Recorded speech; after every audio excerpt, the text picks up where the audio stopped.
to the series. I just want to thank everyone who has supported. I want to give a special shout out to a few people. There is an opportunity to make donations of whatever kind, whether it's $1, whatever, or more. And I want to make a special shout out for those that have made donations to this effort so that we can keep doing this for everyone, right? Because it still costs. It costs money to do live streaming. It just costs money for marketing purposes. And so we just ask for donations to offset the expenses. It's not a moneymaker, but it's important for us to get the information and the experts out to as many people as possible right now, because we are hashtag keep dualpreneurs in business. So I want to shout out to Lila Smith, Rona Walton, Kimberly Harris, and yes, our guest speaker today, Nicole, for making donations to help us keep this going for you as long as we can.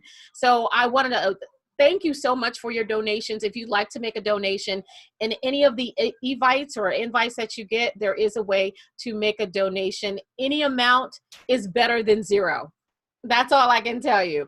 Someone said, I wish I could give you a couple $100. Hey, what you gave me is better than nothing. So I so appreciate all of the support. And, you know, even the people that are helping us in the background with the promotions, the graphics design, setting up the technology. Thank you for helping us to keep them employed as well. Really appreciate you. Are you interested in starting a nonprofit organization? Do you have a philanthropist heart? Do you have an idea to be able to help the community or help multiple people, and you really, really have a passion to start a nonprofit organization, but you have no idea what to do to get started? Well, this is the show for you today, right? I had to call my nonprofit expert sister, Nicole Henderson. So when I think nonprofit, she's the only person I really think about that knows anything that, as far as I'm concerned, about nonprofits. There might be other friends out there, but the first person I think of is Nicole. So I had to call her and said, you know, sis, can you come out and talk to my community for those that really want to start a nonprofit? And she was like, yeah, sure, of course, anything for you. You know, my people love me. And because they love me, they love you. So I want to thank you so much, Nicole, for coming on here, sharing the information to help us to understand what is involved, or what does it take to start a nonprofit, and then how can we really get started. So thank you for coming on today. I really, really appreciate you for that. Thank you. Thank you. Absolutely. You know, Tara, it's such an honor and a pleasure to be able to be on here with you today. And I've been a dualpreneur for a very, very long time. And anybody who's a solopreneur out there, that is a bad word. So even if you've left your job, you still better be a dualpreneur and have some other things going on while you run your business. And so I'm just such an honor and a privilege to be here. And you know, I want to shout out to you though, because I need y'all to know how fantastic Tara really is. I mean, she is ride or die. I mean, I got to see her recently and we enjoyed each other so much. And, you know, it was just about a week or two ago, she put out a post in her community to find out who would be interested in starting a nonprofit. And what I loved about that, Tara, is the people got to be able to dream again. People was able to see, like, you know what? Oh my goodness, there's a possibility. There's a chance for me to be able to do that. And do you know she received not 29 responses? 29 responses from a simple post. Oh, I received more than that. We received 89. Oh my gosh. We received 89 physical responses, but several other people liked it. Yeah, right, right. And so that's amazing. So that lets you know that there is a need, that lets you know that there is a market. And this is definitely a niche market. And what I love about what our firm does, our firm is CNH and Associates, is that we help those people have a clear vision. We have what's called the Clear Track 501c3 system, where we walk the clients through the entire process. It's pretty much a done for you program. And we give them that peace of mind, because the paperwork can be very tedious. If you make one simple mistake, it can cost you a very, very long time in getting it corrected. And so we're here to give them the expertise, to give them the peace of mind, to hold their hand and be able to do whatever we need to do in order to get them to the next level. And so I'm here, and I know there's many people, even in our communities, who don't know where to start, don't know how to begin. And a lot of people, they have what's called now a short form and a long form. And a lot of people think that, well, I just fill out the short form. Well, there's certain requirements that short form requires. It's called a 1023 EZ. And then the full form is called a 1023. But what happens is there are a lot of people out there who fill out that short form and they don't realize that there are some back end things that needs to be done. And they might get an approval and they're thinking they're done. That's it. No, that's not it. There are certain compliances that you stated on that form, that you have your bylaws. You stated that you have your policies, and you need to know which policies are required as being a 501c3. There are certain required policies that are required by law in order to become a 501c3. Having your job descriptions, having your plans and your things worked out. So many nonprofits just really don't get it. So I just wanted to start out and say thank you to you, and allowing people to dream again, allowing people to see the vision, and letting them know that they do not have to go at it alone. Just to give you a little bit about me and who I am, I've been in this industry for over 26 years. I'm going to stop there. I'm not going to count anymore. I'm going to say 26 plus years. And so we revamped ourselves, probably rebranded ourselves 4 years ago. And I'm telling you, the way we do it now is so different than we ever done it before. And if you are a small business out there, or you are thinking about a business, I cannot begin to stress enough, even as a nonprofit, how important it is to have a process. You have to have a process. You can't just have a name and EIN and you think you in business. You're not. Even as a nonprofit corporation, you're not in business. So I've been in this industry for over 26 years. And one of the things that I love is being able to serve. I've helped organizations from international and domestic. I've worked with almost 500 organizations and helping them in one capacity or another. I've helped raise funds for organizations in millions of dollars without the first grant, because the part of the industry that I love is diversified funding. I know you love that word, Tara, diversified funding. And so there's nothing wrong with grants. People think that grants is synonymous with nonprofits. But guess what, y'all? There are 20 other ways that you're leaving money on the table that you're not thinking about. And that's another thing where our firm comes in. Not only do we want to help you start the nonprofit, but we want your nonprofit to be sustainable. So if you are out there and you have a nonprofit and you have no budget or a low budget, or you want to expand your budget, we want you to come talk to us. We want to show you how to create those diversified funding sources where you can raise hundreds and hundreds and thousands of dollars, even millions of dollars without the first grant. I'm not against grants, but I'm definitely about diversified funding. You have to get what we call social enterprise. Social enterprise is earned income. It is programs and services that will help sustain your nonprofit. Guess what? Unrestricted. Unrestricted funds. And that might seem like I'm kind of going deep in, but this is the area that I feel is the most myth. This is the biggest misconception that I think so many nonprofits have. And I want to address that misconception early on before we get in, because I don't want you starting your nonprofit thinking only about grants. Do you know that Girl Scouts of America make over $700 million a year on those cookies? Okay, that is cookies on steroids. Okay. Can I just interrupt here? Yes. On Girl Scout cookies, y'all. I need y'all to understand they are better than the drug dealers. Okay, because we know y'all know. Go on and say amen if you know. You know, when the season of Girl Scout cookies come into play, you probably go fiending looking for the Girl Scout cookies. Don't let the Girl Scout cookies be up in church. Offering cookies. Come on now. That is a very good point, that, you know, the Girl Scout is a nonprofit organization but they don't solely rely on grants. You know, those No. cookies make them more money probably than what they get out of the grants. They own their own production. They own the production.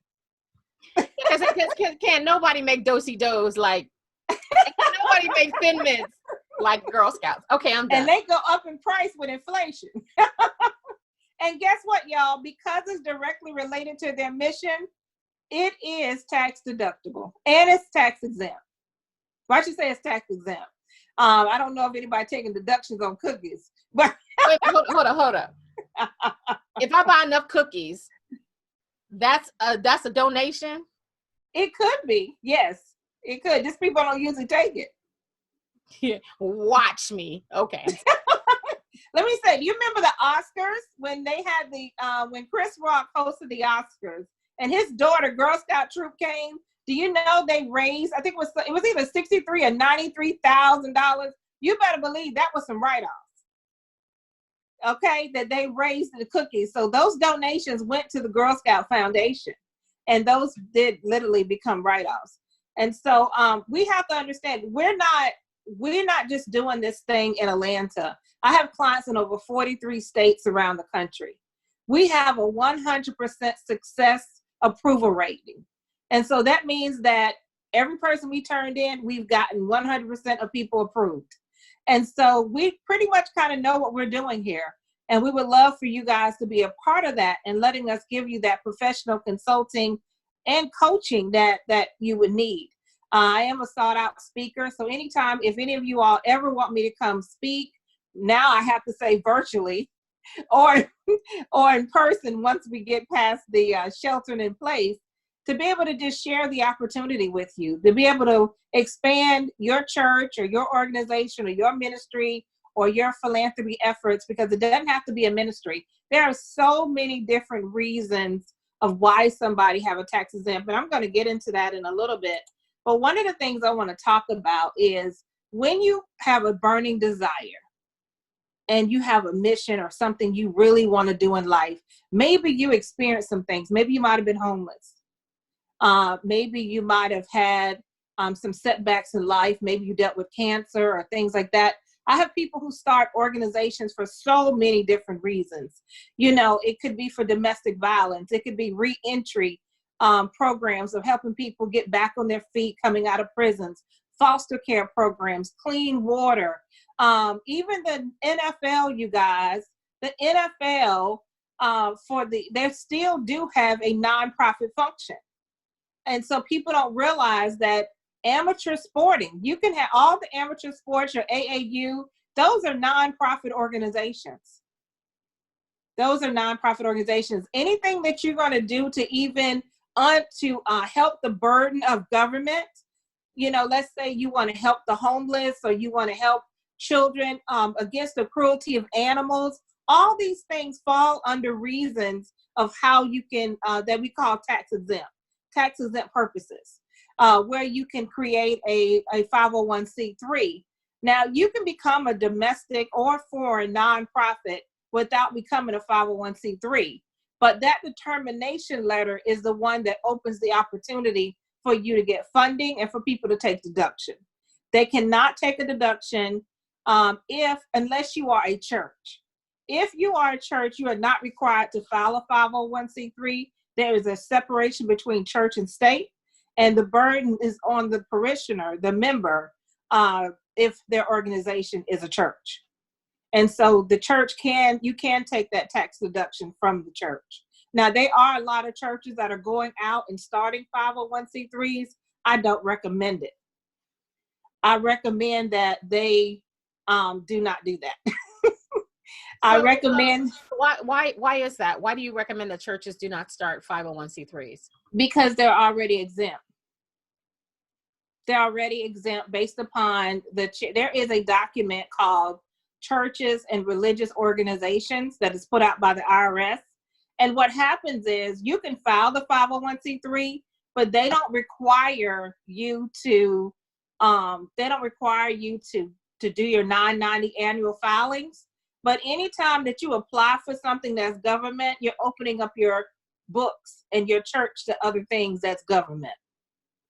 And so what I recommend that churches do is you create a developmental arm that will allow you to have an outreach program that you can get funding for. You know, and a lot of ministries don't realize that. And there are groups out here that are suggesting churches to do this, but if you don't have to, you don't need to. You can still have a 501c3, and you can also have your church. Now, you cannot be a ministry and you're not a church. So let me give, there's a difference between, if there's certain, a church has to have a creed, a doctrine, an order of service, meeting times. But if you're just a ministry, you know, we're the butterfly ministry and we come together and we praise butterflies, that is not a church. That is not a church. Those types of ministries will need a 501c3. So it's important that you do read that document that's given out by the IRS, because I don't want anyone to mistake or misstep anything that I say, but those are the rules and they're backed up by law. Now, what if the church, so if we have a church and it's a church, can churches still get grants, or do they have to be a 501c3 in order to get certain grants? A church cannot get, usually a funder will not give a church a grant money if they don't have a determination letter. A determination letter is what the 501c3 is. Now, if it is a grant that's like a private foundation or something that actually, there are foundations that actually are faith-based and they give the faith-based organizations, they may be able to receive it that way and still take the deduction. But that's why a lot of churches start a developmental arm, an outreach program, and they usually put it in a different name from the church. And so that they can have that determination letter and apply for those competitive funding sources. Because you have some churches who actually have daycare centers, and their daycare center is a 501c3. And so you have some churches that have nursing homes, group homes, facilities. So those types of, or they don't have to be just a ministry based, but you also got educational departments like universities and schools that are 501c3s as well. Ayana said, what is the average cost? I'm going to get into that in a minute, Ayana, of what the average cost is of starting a 501c3. So one of the things I want to talk about is you have to start with a purpose. If your purpose or mission of your 501c3 is not a tax exempt purpose, you're not going to get approved. Okay, let me say that again. You will not get approved. You cannot say that you are starting a nonprofit organization to start digging holes in your neighbor's yard and that you're going to get a tax deduction for it. Who are you helping with that other than you and your neighbor? You know, because the thing about it is it cannot inure a benefit to you. It cannot. That's why your board members are not shareholders. They're stakeholders, but they're not shareholders, because nobody owns a nonprofit. I have to tell this to my clients all the time. Well, I don't know who I can trust. Well, it's not about you trusting. A nonprofit is a public trust, which means that it belongs to the public. You're the founder, but you don't own it. And so I tell people a lot of times, if you have a nonprofit and it's a public trust, but you have a lot of intellectual properties, you need to decide if you want those intellectual properties to be under the nonprofit, or you want to create an LLC and have ownership of those intellectual properties. So that's the conversation, because one of our specialties is to help joint ventures of businesses and nonprofits together, and to help them through that process and know how they can navigate together and how they can work together. Because a lot of businesses, once they've gotten to a level of success, they want to have that social responsibility and they want to have that goodwill and being able to give back to society. Or they may decide to become what we call a B Corp, which in Georgia, we don't have B Corps. So it is very important to have a good mission and vision statement. And in that vision and mission statement, it is so important that you make it broad and not narrow. You want your programs to be narrow, not your mission and vision, Because if your mission says, I'm going to work with girls ages 2 to 7 in the county of DeKalb, then that means you can't work with any other population. You're only able to work with girls 2 to 7 in DeKalb County. Now, if I know that my focus is going to start in DeKalb, I would say something, I'm going to work with elementary age children in the greater Atlanta, or I'm going to work with elementary children, or I might just say I'm going to work with youth, because youth is anywhere from 10 to 29. So then that gives you a greater scope on who you can serve and how you can serve. And so it's very important that you don't narrow yourself so far in that you don't give your nonprofit room to grow. Because you might want to extend, maybe right now you're working with girls, but 5 years from now, you may want to add boys. So it's real important that you're really careful and you're clear in how to define that mission and vision. It's so important. And we have that expertise to really help you define that mission and vision and make it very clear, so you're not falling into those loopholes. Now, what is a nonprofit? I'm going to just read the definition that the IRS has for a nonprofit. It is a 501c3 nonprofit. And I need to tell you, a 501c3 is only one type of tax-exempt organization. There are many tax-exempt organizations. They go up to like J, and up to 21. So there are many, many cases of the 501c3, 4, 6, 8. I mean, it just goes on and on and on based upon if you are a civic group, if you're a political organization, if you are a chamber of commerce, if you're a school, if you're a hospital. I mean, each one of those have their own designation. And so the ones that people they're most known for is the 501c3. I do a lot of 501c3s. We do 501c4s, and we do quite a bit of 501c6s.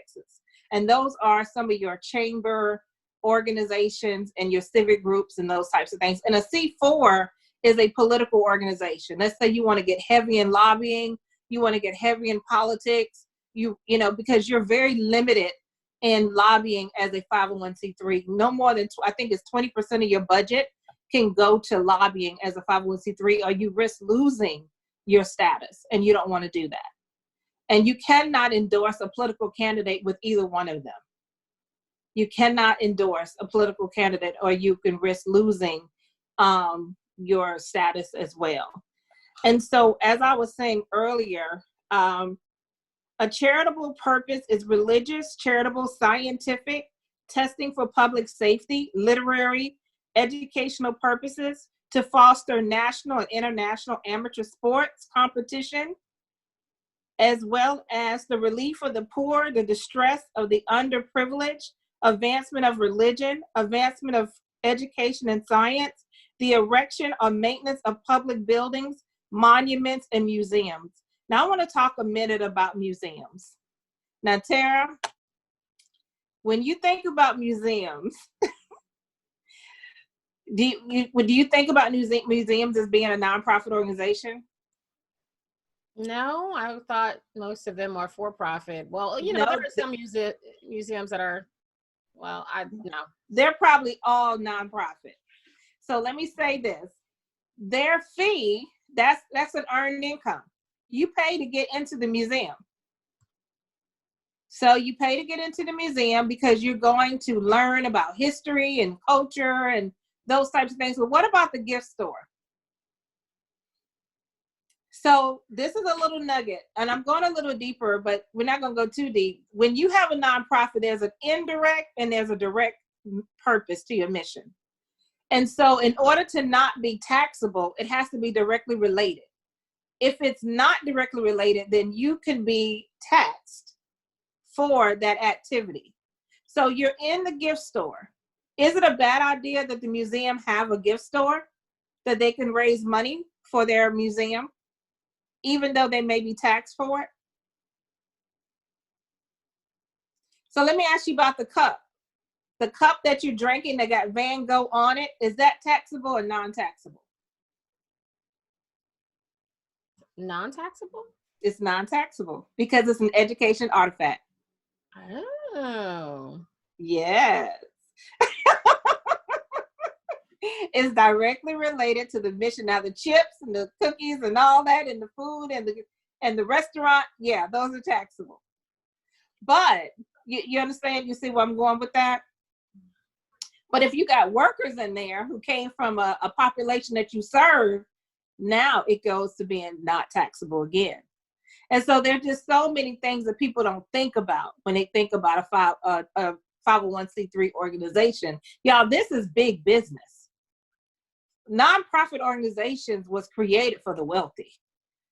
It was created in the beginning for the wealthy to be able to give to the poor, for the wealthy to be able to have tax shelters and things like that. You don't normally hear people say that, but check the history.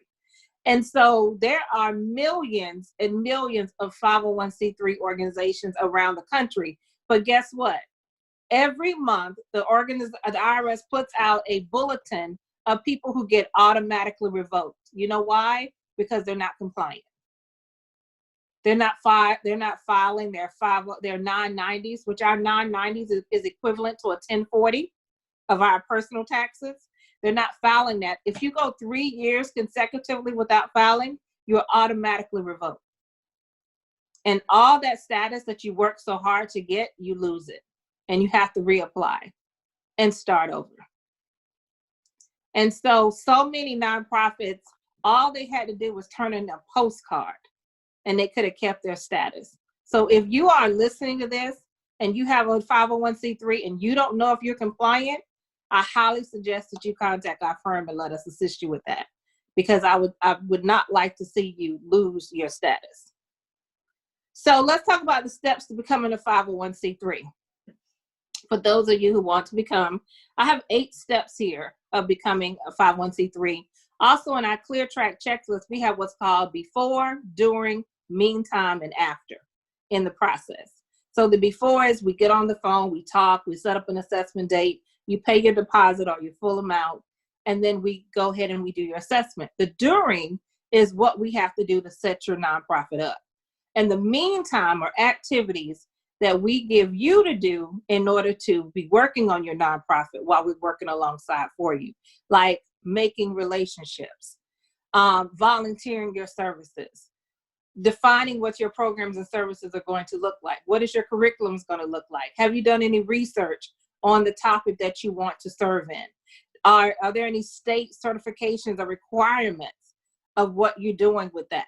And so these are some of the things that so many nonprofits don't think about, and they go out and fill that 1023 EZ form and they think they got their status and they're good. But they don't realize there are so many more steps and so many more elements to that. And the long form, you're going to end up turning in about 50 pages. And so it is definitely a lot more to it. But we're here, like I said, to help bring that peace of mind and help them through the process, because we do know what those statutes mean. And so the first thing you want to do is you want to plan what that purpose is. We talked about that purpose. And then you want to form a corporation within 27 months of filing. So what that means is, let's say you started a nonprofit in 2018. Today is now 2020. And let's say you didn't file your 1023 until 2020. As long as it's within 27 months of you becoming a state entity, the IRS is going to backdate your nonprofit back to 2018. And so any activity that you did in those two years, you get credit for. So it's not lost. But if you're beyond the 27 months, whatever that filing date is that you turn in that 1023, that's going to be the date of your entity. And so then you file your 1023 EZ, or you file your long form. And even with the EZ, I still put together probably about 30 pages of documents, even for the EZ. So it's not as simple as people try to make it. And then you have to create a narrative. You want to make sure that you have the financials, your bylaws, your minutes, your policies, other attachments that go along with that, your state and local requirements. And then you have to maintain that status. We talked about maintaining the status. And then there are some disadvantages to having a 501c3.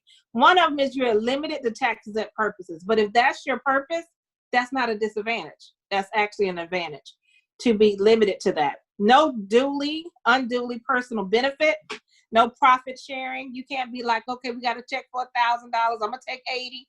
No, you can't. You can't do that. You can have salaries though. I mean, one of the things that I give my clients is a CEO classification study. And in that study, it shows all types of nonprofits, from $100,000 nonprofits to $1 million nonprofits, and what CEOs are making. And so it allows you to understand that you can be a viable, sustainable nonprofit organization. You don't have to just be a little mom and pop. Y'all, self-funding is not the purpose of a nonprofit.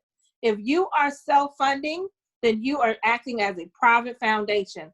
And if the IRS finds out that you continue to self-fund year after year, they will change your status to a private organization versus a public organization. And then if you try to reverse it, it takes 5 years of turning in your paperwork showing that you got funding from other sources to get it removed. So those of you who are self-funding, there's nothing wrong with helping your organization. There's nothing wrong with paying into your organization, but you cannot be the only one. That's the purpose of it, for it to be, for you to reach out to other people. Now, there's memberships, there's dues, there's all kinds of ways that you can raise money for your nonprofit, as well as you can get investment dividends, you can have mileages, you can even take out a insurance policy on your nonprofit and make your nonprofit the beneficiary. So there's just a lot of things that people don't think about when it comes to having that nonprofit.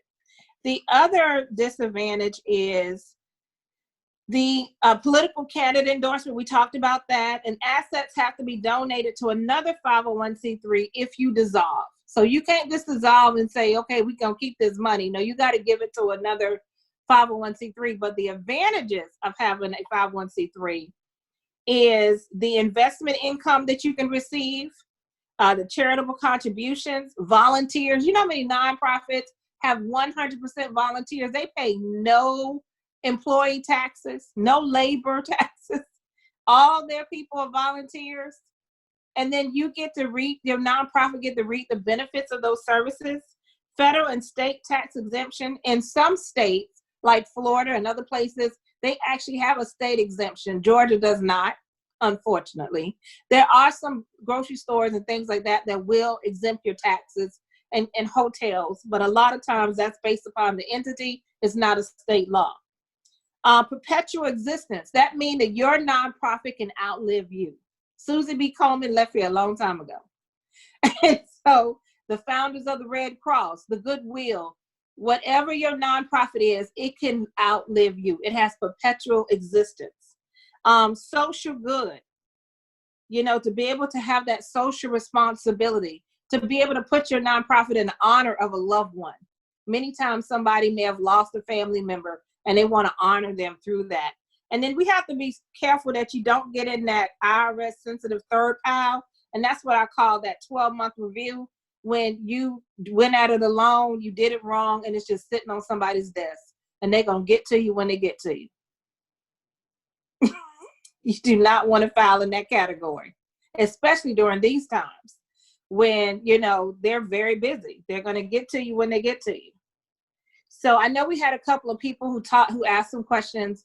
Our process that we have with the 501c3, it's $1,600 to do your 501c3, and then your state and federal fee is separate. Usually most states are around $100. Your short form is $275 and your long form is $600. But for anyone who would like to be a part of our process to help them, we do have a special that we're offering through the Duopreneur, and you would contact us and we'll let you know what that special is. But you'll be happy about it.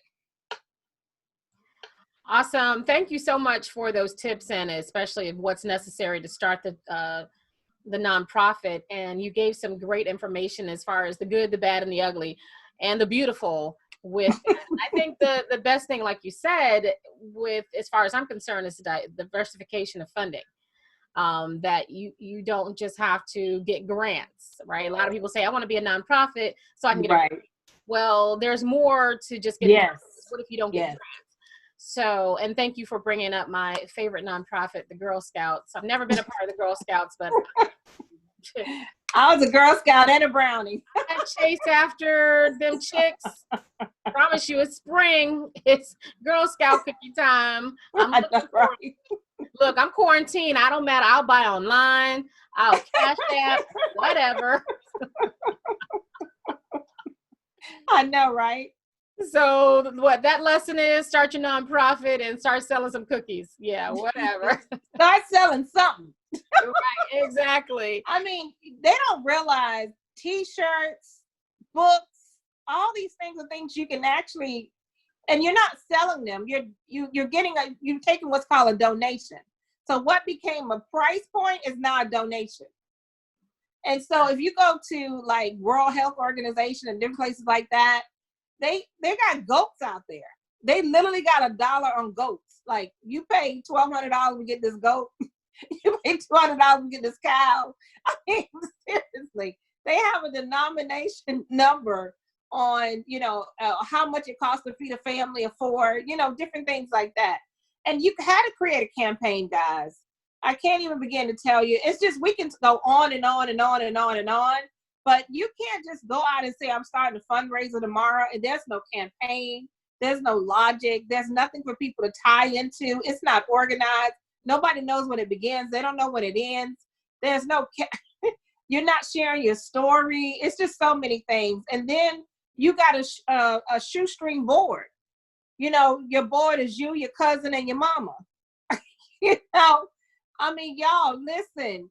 We're real board members. Not judging. We're just saying, Get you some real board members. I mean, you can have your mom and your cousin, but you need to have 2 non-family members for every family member, because there is going to be conflict of interest that's going to come up, and you need to be able to have a quorum so that you can have a vote. And I cannot stress enough how important, if you're a nonprofit, you must have meetings. You must have an agenda. You must keep minutes. Yes. All these things are compliant issues. I don't care if you don't meet but 4 times a year or twice a year. You have to meet. You can't go all year and don't have your fiscal paperwork, your documentation. Y'all, this is a corporation, and it has to be run like a corporation. I think if families instead, and I talked about this before about, going to family reunions, if they build a family fund and they invest it and they pool their money and invest it and build that, they can build generational wealth. They can relatively do the same thing and have a foundation or create a foundation for their family, right? Right. They can put it in a family trust. Can create scholarships for certain people. And so when you look at it in that way, that it changed your whole dynamic of what you can do with a nonprofit. And I really appreciate that. So, Nicole, if there's some people that really want to get started, they want to learn how to work with you, what they need to do, where can they go to get started or have a conversation with you? Oh, most definitely. Well, they can definitely find me on all my social media. It's C. Nicole Henderson on everything. IG, Twitter, Facebook, C. Nicole Henderson. They can definitely go to my website, which is cnhenderson.com. And they can also schedule through my website, or they can just go to cnhenderson.ai.as, which is AS dot, what was the rest of it? I forgot. Got on website. All right. Go to CN. Go to the website. Go to cnhenderson.com. Do that. Right? Yeah, I done forgot what my scheduler link is. She is hilarious. Well, thank you so much. I now want to be able to open it up to those that are here. I know that Monique had a question. Monique, did you want to come on and ask your question? I don't know if she's able to. Yeah. Hi everyone. I'm sorry. My picture is up, but I'm not really going to show my face because I have my bonnet on. But yeah, I beautiful picture. Thank you. I have a nonprofit 501c3 status called Philly Youth. We pretty much focus on decreasing negative stereotypes of inner city youth. But we have this travel program that's coming up, in July 2021, where we're taking youth who come from low-income families to Costa Rica on a 9-day educational tour. Before COVID came about, we were supposed to have like monthly fundraiser events to help raise the money for the youth to travel. But like, unfortunately, with COVID being in a way, we're not able to have those events anymore. So it's kind of like a struggle trying to raise, I feel like a bit selfish, trying to raise money for our travel program, because a lot of people, have lost their jobs, or so I just don't really know how to go about raising money for this program without, feeling some type of way about it. So I just want to know, do you have any tips on that? Wait a minute. I'm going to let Nicole answer, but I do want to address you feeling bad. Not everybody is financially struggling during this time, okay? Yes. There are people that are actively looking for ways to either tie to a church, to donate. They're still working. They're working from home. Yes. They still have their entrepreneurial ventures. Some people are getting unemployment and they're doing well with their entrepreneurial ventures because they're getting money in. So I don't want you to feel guilty by doing fundraising, because there are still people who are financially able to do it. There is a large population that are struggling, but that's not your target audience. Your target audience are for people who are looking for the opportunity to give to a good cause. Okay. Yeah, thank you so much for sharing that, Tara, because that was one of the things I was going to let her know, is that you got to take yourself personally out of the equation. A lot of times people don't ask for money because they have their own money issues. I'm not saying you got a money issue, but what I mean is they feel like they're asking for themselves, but you're not. You're asking for those who cannot ask for themselves. You're their advocate. And so when you take the approach as I'm the advocate, and just like Tara said, there are so many people, millions of people out here who have revenue, who have income, and who have influence, and who can actually be some of your fundraisers. To me, this is the best time in the world to create those campaigns for that Costa Rica trip. This is the best time but the thing is, I would love for you to do a consult with me so I can help you come up with a good campaign and being able to really give you multiple ways and diverse ways to go after people who you can collect those funding dollars for. Just like right now for me, I may have people that say, hey, I need to put it on hold, but I also got people say, no, I'm ready. I'm ready now. I'm taking advantage of the opportunity to move forward and get this done. So just like you said, you got to find the market for the people who are ready and who want to give. And I'm telling you, the time is now. Mm-hmm. Absolutely. Be encouraged. Be encouraged. Thank you. Yeah, I'll definitely be reaching out to you for a consult. Awesome. See how that works? That's easy. Okay. Cool. Is there anyone else who have any questions? I do. It's just kind of a term that I've heard floating around, and I haven't really taken the time to study it. But you were talking about budgets, and so what's a temp restricted budget? A what? A temp restricted. Temper? A temp, like temporary restricted. Oh, like temporary restricted? Yeah. What is that in returns to nonprofits? Yeah. Who told you that there was? It's kind of like if somebody gives you a grant, but maybe there's restrictions to it. Okay. No, yeah, that's not called temporary restricted budgets. What that's called is those are it's restricted funds. Okay. That's what they're called. You got unrestricted funds, you have restricted funds. And so there are some funds that if you're getting a grant, let's say that you got a grant to work with girls and girls that are only in elementary school, you cannot use that funding for the girls in your high school program. And let's say you got a program for boys, you cannot use that program for your program for boys because the funds are restricted. But it's nothing wrong with having restricted funds because they can really help fund the programs that you're looking for. But you have to also get these other diversified funding sources to help fund not only that program, but also other programs as well, because a lot of donors want to know, what are you bringing to the table? If you were to lose our funding next year, how can you manage and keep this program going?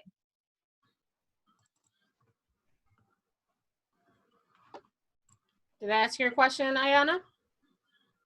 Awesome. Awesome. Well, if there aren't any other questions, if anyone doesn't have any other questions, you did an awesome job answering those. And if you are watching it or watching the replay, please put your questions in the comments below, and C. Nicole will answer them. She is a part of the Dualpreneur family. So make sure you do that and reach out to her. Definitely C. Nicole Henderson, or excuse me, cnhenderson.com, right? So again, thank you so much, sis, for sharing that information and sharing your expertise. Y'all, she's giving a Dualpreneur discount. I have no idea what that is, but yeah, they keep giving y'all. It's a hefty discount. Wow. Hefty. Almost makes me want to start a nonprofit just to see what the discount is. But before we head out, I want to thank everyone for watching and for sharing sharing the information out and tagging people that you know have an interest in starting a nonprofit. But before we go, I want to give the ladies the opportunity who are bold enough to show their face, their beautiful faces online, to do that. Oh, nice. Have the same last name. Oh, that's cool. Have the opportunity to share their business. So, Ayana, we're going to keep you for last so you can show the world how awesome you are. But definitely, Miss Jacqueline, please share us who you are and your superpower. Hi, everyone. My name is Jacqueline Harris, and I am just everywhere. I was mentioning to Tara earlier, my grandson's favorite saying is, Nana, you're always working. But that's because I'm always helping. I'm working with, besides in the faith community, I also have, I'm an entrepreneur. I have a small business. I have, no, not a small business. I have a business enterprise. And as well as I work with nonprofits. One right now, PAIRS, People Empowerment and Renewal Services, working to build with them. So thank you very much, C. Nicole, for the information that you gave. And I will be giving you a call because I got some other questions to help us to continue with the work, building the communities that we serve. Amen. Thank you. You're welcome. Thank you. And Ayana, tell the world who you are. Hi, everyone. So my name is Ayana Mayer, last name Henderson, but I go by my first and middle name.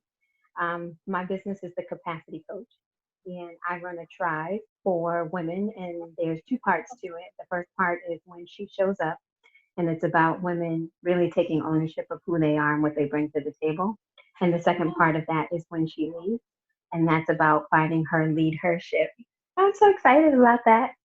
So I inserted the word her in her leadership, because once she finds her voice, using it in the most effective way. So it's kind of opening up their own personal Wonder Woman inside and really bringing her out and bringing her to the table. And Ayana, I really do see a nonprofit arm to that. Yes, so, yes. Because definitely. There's a lot of outreach that can go. There's definitely a for-profit coaching opportunity there, but there is so much opportunity for a nonprofit and outreach for that, where you can get significant amount of diversified funds that are, what was it called again? It was the two different types of funds. Oh, direct and indirect. No, the other ones where I have to do. Oh, the restricted and unrestricted. Restricted and unrestricted. Right. Yeah. Yeah, I see opportunities where you can get you can get restricted funds, but you can get some unrestricted funds. Yes. For that as well. So definitely reach out to those. The other young ladies who are protecting their beauty behind their pictures. We respect that. I do, but want to give you a shout out. Monique, Beth, thank you for coming in. And Victoria, thank you for hanging out. Look, everyone, I really appreciate everything that you are doing for the Dualpreneur community. help keep dualpreneurs in business. Make sure if you have any needs, business needs or whatever needs, you look into the community first to see who may be able to assist you with that. Buy from them first, buy from each other. That is the most important thing. And hopefully these virtual masterminds are going to help you to improve your position to make more money and to fulfill your lifelong dream, whether it's to be a full-time entrepreneur, whether it's to be a dualpreneur forever, or whether it's to stop working altogether and retire early. Yes, yes. You get to define that. So I want to thank you so much for joining us. I love you. Oh yeah, I forgot to introduce me. How did I do that, right? My name is Tara Jackson, AKA Madam Money. You probably know me as a financial commentator, and I do that in speaking engagements. But what you didn't know, or you probably do know, is that I own a website company called SRJ Websites. It's named after my mother, my grandfather, and my grandmother, Stephanie, Roger, and Jean. And what we provide are website services and other business solutions and coaching solutions. I believe that every small business, regardless of size, should be able to look like a Fortune 500 company. And so I make sure that you have the presence online that your business deserves because it's your caliber.